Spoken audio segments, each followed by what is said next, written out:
നമ്മളിപ്പോൾ ഈ കാണുന്ന ഡെക്രേൻ ഇതുകൊണ്ടാണ് നമ്മൾ ലോഡ് ഒക്കെ ചെയ്യുക. അപ്പം ഈ കപ്പലിൻ്റെ കണ്ടീഷൻ ലേശം മോശമാണ്. അപ്പോൾ നമ്മളതിൻ്റെ മെയിൻ്റനൻസ് ജോലിക്ക് വേണ്ടിയിട്ട് ക്രെയിനിൻ്റെ ജിബ് നമ്മൾ ഫോർകാസ്റ്റിൻ്റെ മുകളിൽ വെച്ചിട്ട് അതിൻ്റെ ബാക്കി ചിപ്പിങ്ങും പെയിൻറ്റിങ്ങും കാര്യങ്ങളൊക്കെ ഇന്ന് തുടങ്ങാൻ പോവാണ്. അപ്പോൾ അതിൻ്റെ ആ ജിബ് ഫോർകാസ്റ്റിൽ വെക്കുന്ന ഒരു ഓപ്പറേഷൻ നമുക്ക് ഇന്ന് കാണാം. ഓക്കെ, ഈ കാണുന്ന ക്രെയിനാണ് ഈ കാണുന്ന ക്രെയിൻ നമ്പർ 1 ക്രെയിൻ എന്ന് പറയും. കാരണം ഇതാണ് ഏറ്റവും ഫോർവേഡിലുള്ള ഏറ്റവും ഫ്രണ്ടിലുള്ള ക്രെയിൻ ഇതാണ്. അപ്പോൾ ഇതിൻ്റെ പേര് നമ്പർ 1 ക്രെയിൻ എന്നാണ്. അപ്പോൾ ഈ ക്രെയിനിൻ്റെ ഈ കാണുന്ന ഭാഗം, ഈ കാണുന്ന ജിബ് എന്ന് പറയുന്ന ഭാഗമാണ് നമ്മൾ ഈ പെയിൻറ്റ് റസ്റ്റ് പിടിച്ച് കിടക്കുന്ന ഭാഗങ്ങളൊക്കെ നമ്മൾ ഒന്ന് പെയിൻ്റ് അടിച്ച് റസ്റ്റൊക്കെ പോക്കി ഒന്ന് പെയിൻ്റ് അടിച്ച് ഇതിനുള്ള കാര്യങ്ങൾ ചെയ്യാൻ പോവാണ്. അപ്പോൾ ആ ക്രെയിനിനെ നേരെ ചുറ്റി ഇങ്ങെടുത്ത് വരും. ഈ ഭാഗത്തേക്ക് എടുത്ത് വന്നിട്ട് നമ്മൾ ഈ റെയിലിംഗ് ഇവിടെ കട്ട് ചെയ്തെന്ന് നിങ്ങൾക്ക് കാണാം. ഈ കട്ട് ചെയ്ത റെയിലിങ്ങിൻ്റെ നേരെ മുന്നിലായിട്ട് ഇവിടെ നമ്മൾ ഈ ഒരു പൊട്ടിയ വാർപ്പിംഗ് ഡ്രമ്മിൻ്റെ മേളിലായിട്ട് നമ്മൾ വെക്കും. അതാണ് നമ്മളിന്ന് ചെയ്യാൻ പോകുന്നത്. അതാണ് ഒരു ഓപ്പറേഷൻ. ഇതൊരു നോർമലായിട്ടുള്ള ഓപ്പറേഷൻ അല്ല. ക്രെയിൻ എപ്പോഴും ആ കാണുന്ന ഡയറക്ഷനിലായിരിക്കും സെക്യൂർ ആയിട്ടുണ്ടാവുക.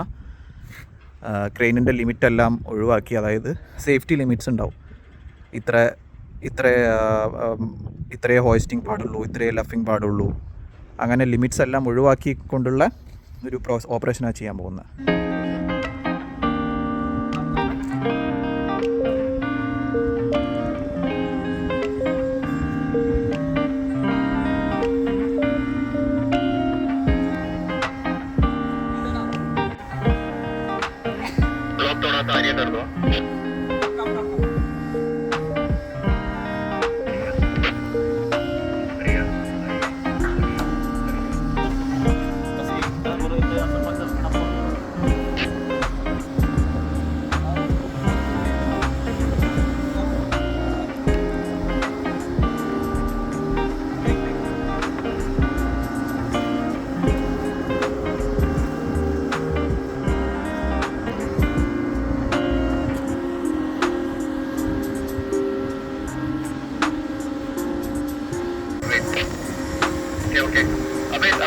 A ver.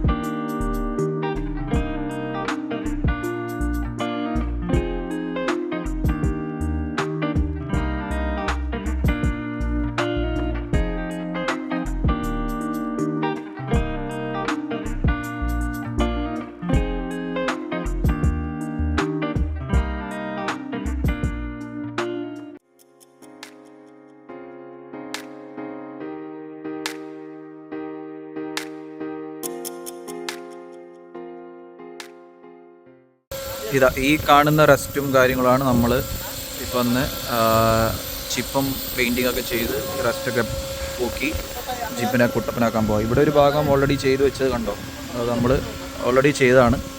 സമയം കിട്ടുമ്പോൾ ഇങ്ങനെ ചെയ്യുന്നതാണ്. അപ്പോൾ ഇതിപ്പം ഇങ്ങനെ ചെയ്ത് തുടങ്ങിക്കഴിഞ്ഞാൽ ഇതുപോലെ കുട്ടപ്പനായി കിട്ടും ക്രെയിൻ.